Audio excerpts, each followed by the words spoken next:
Hi, my name is Brian Hallett. I am the owner of The Big. I'm a photographer and a creative director, and I am a professor at IE University. And this is Business 100. How do you come up with marketing or content ideas that actually resonate?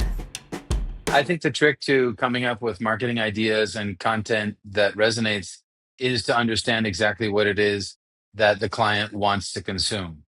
So rather than considering what the brand wants to build, I like to think about what kind of content is actually important to the audience.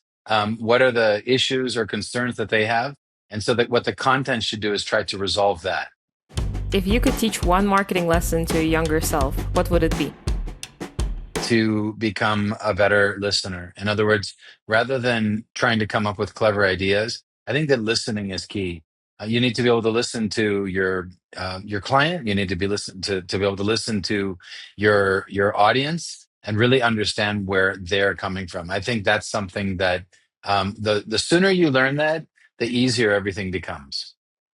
What's your prediction for social media in the next 3 years? Unfortunately, I think that social media is going to become heavily dominated by artificial intelligence.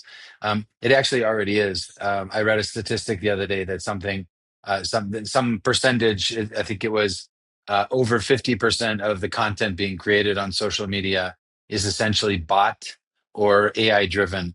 And unfortunately, I think that the authenticity of social media and the experience is going to become completely lost, and I think it's going to become less authentic and less genuine and less interesting. What's the best piece of leadership advice you've ever received? I don't believe in creativity by committee. I think that creative processes require clear leadership. When you're trying to satisfy a lot of different people's ideas and make sure that people are feeling heard and included, what happens is that creative ideas get watered down, and you end up with the sort of the average response or the average effort, and mediocrity rather than the best idea. What's the one thing every boss should know about human behavior? Everybody has personal issues. Everyone has personal desires. Everyone has personal motivations. And so a lot of times what I find happens in work environments and collaborative environments is that people's personal drive, and their egos become so involved in the work that it becomes difficult um, to sort of address things in a more professional way.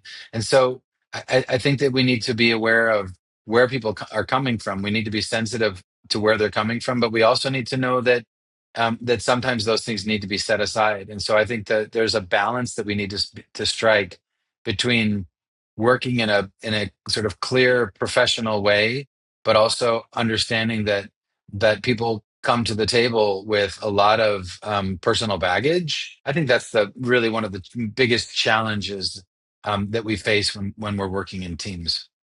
What's the smartest way to ask for a promotion? I think the smartest way to ask for a promotion is to focus it on the value that you can add. In other words, I wouldn't go into asking for a promotion in terms of what I deserve, and I wouldn't even talk about the accomplishments. Like I've done all of this, and I deserve the promotion. I think that's really the wrong way. What I would do is I would say, listen, I'm really valuable, and I think I can be more valuable. I think I can be more valuable if you give me a broader scope of work, or I think I can be more valuable if you give me some people that I can manage, or I can be more valuable to you if you provide me with an opportunity to take on something more challenging.